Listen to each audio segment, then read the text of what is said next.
This is Asafo, Chuma, Asafo, speaking from the belly of the beast. This is Message to the Hood, Part 2.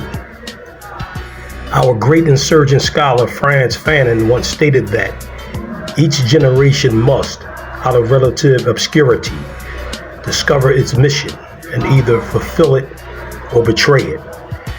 So now, as a part of America's ongoing hyper-racialized social engineering project, many of its social scientists and ilk have quite cleverly come to condense and define black people's very existence within the margins of loaded statistical language, which is almost always canted toward their social degradation, with the criminalization of black males in particular serving as the most prominent feature, thus establishing a template or baseline for how blacks should be viewed and handled within the society at large. And as a consequence, the mass incarceration of black males has become a normalized fact of American life. More broadly, however, is the conceptual incarceration of blacks in general, which has proven even more sinister, as it represents a form of mental imprisonment, where blacks have been oriented to view themselves through a narrow scope fashioned by their oppressors, which has greatly limited their sense of self-perception, thereby prescribing what they are able to conceive of as possible for themselves. And as a result, their acquired self-defeating social tendencies, behaviors, likes and dislikes, etc., have come to reflect this invented reality, a reality that has been morphed into a seemingly self-perpetuating vicious cycle.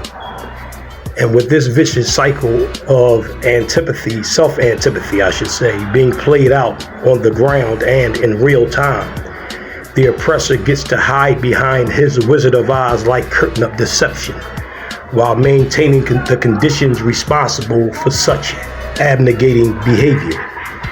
But even deeper is the impetus for such American-style social politics, which lies within a more far-reaching political matrix that is centered in an uneven socio-political and economic system that is inherently designed to enrich and empower one race or class of people while impoverishing and disempowering another, where the masses, especially black people, now find themselves thrust into a real-life version of the Hunger Games, which is further exacerbated by the introduction of a wide range of laboratory-manufactured drugs and other hallucinogenics, cooked up by this government's MK Ultra mind control program to keep the poor and black masses out of their minds and disinterested in confronting this predatory system.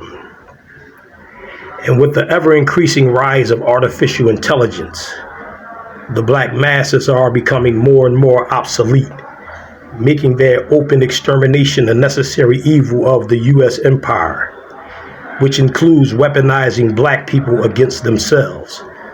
Talk about a final solution.